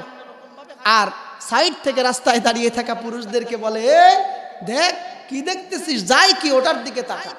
দুইজনকে ওয়াসওয়াসা দিয়া সমাজকে কুলসিত করবার জন্য সব থেকে বড় ষড়যন্ত্র করে শয়তান। কথা বলেন ঠিক কিনা? আমরা এই শয়তানের ফাঁদেই পা দিয়েছি, মা বোনেরাও দিয়েছে, আমরা পুরুষেরাও দিয়েছি। কথা বলেন ঠিক কি ঠিক না?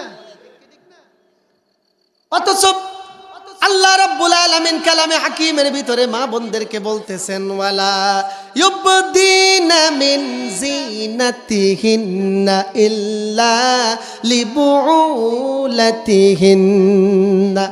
আল্লাহ পাক বলতেছেন, ওয়ালা ইউবদিনা মিন জিনাতিহিন্না ইল্লা লিবুলাতিহিন্না। ও মহিলারা, তোমাদের সৌন্দর্য তোমাদের স্বামী ব্যতীত অন্য কারো কাছে প্রদর্শন করো না। শুধু তাই নয়, আল্লাহ রাব্বুল আলামিন বলেন, ওয়ালা ইয়াদরিবনা বিআরজুলিহিন্না লিয়ুলামা মা ইউখফিনা মিন জিনাতিহিন্না। আল্লাহ বলতেছে মহিলারা যেন সজোরে না হাঁটে, জোরে যেন পদক্ষেপ না ফেলে, যাতে করে তাদের সৌন্দর্য, গোপন সৌন্দর্য মানুষের কাছে প্রকাশ হয়ে যায়। জোরে হাঁটলে নারীদের গোপন সৌন্দর্য মানুষের কাছে প্রকাশ হয়ে যাবে। কথাটা বললেন কে? সূরা নূরের 31 নম্বর আয়াত খুলে বাড়িতে গিয়া দেখেন, একটা বানানো কথা আমি বলিনি। অথচ আজকে নজর করলে দেখা যায় আমার মা বোনেরা, আমার ঘরের স্ত্রী, আমার ঘরের ছোট বোন, তারা আজকে জোরে হাঁটা থেকে বিরত থাকবে তো দূরের কথা, প্রয়োজনে সাইকেল চালাও, গাড়ি চালাও, সমস্যা নাই, কিন্তু তারা আজকে ফুটবল খেলায়, ব্যাডমিন্টন খেলায়, ভলি খেলায় হাফ প্যান্ট পরিয়া। বলেন নাউজুবিল্লাহ। সেজে গুজে আপুরে কোথা যাও দুপুরে, ওরে আপু শুনে যা বোরখাটা পরে যা, বোরখাটা পরে গেলে লাভ কি জানিস, বখাটে ছেলেরা তোরে দেবে না রে শীষ, দুষ্ট ছেলেরা তোরে দেবে না রে শীষ। ঠিক কিনা বলে? মা বোনদেরকে বলি, নিজেদের চরিত্রের, নিজেদের সতীত্বের হেফাজত যদি আপনি নিজে না করেন, দুষ্টরা, ইফতিজাররা, ধর্ষকরা সুযোগ নেবে, এটাই স্বাভাবিক। ঠিক কিনা? রাষ্ট্রীয়ভাবে আজকে ইফতিজিং, ধর্ষণ, ধর্ষণপূর্বক হত্যা বন্ধের ব্যাপারে আমরা সবাই সোচ্চার। ঠিক কিনা? ধর্ষকদের সর্বোচ্চ বিচার হওয়া দরকার এবং ইফতিজারদেরকে সর্বোচ্চ শাস্তি দিয়ে নারীদের এই হয়রানি, নারী ধর্ষণ, ইফতিজিং এগুলো বন্ধ করা দরকার। ঠিক কিনা? সারা দুনিয়া আজকে নারী নির্যাতন, নারী নিপীড়ন, ইফতিজিং, ধর্ষণ বন্ধের জন্য আইন পাশ করতেছে, নানা রকমের কলা কৌশল করতেছে। আমি বলি, আপনি যদি মোমবাতির এই ফিতার উপরে আগুনটা জ্বালায় দিয়া মোমবাতির পাশে কুলখানি করেন, কোরআন খতম করেন, আর মিলাদ পরে পরে বলেন, আল্লাহ আমি মোমবাতি জ্বালায় দিয়েছি, আল্লাহ আলো হোক, আগুন জ্বলুক, কিন্তু মোমবাতি যেন গলে না। আপনি বলেন তো, মোমবাতি গলা কি বন্ধ হবে? হ্যাঁ, মোমবাতি গলা বন্ধ করতে হলে আপনাকে ওই মোমবাতির আগুনটাকে নিভাই দিতে হবে। গোটা দুনিয়া আজকে ইফতিজিং, ধর্ষণ বন্ধের জন্য সেমিনার, সিম্পোজিয়াম, বক্তব্য করে করে, হুজুরের আওয়াজ করে করে আমরা সচেতন করতেছি, কাজ হবে না।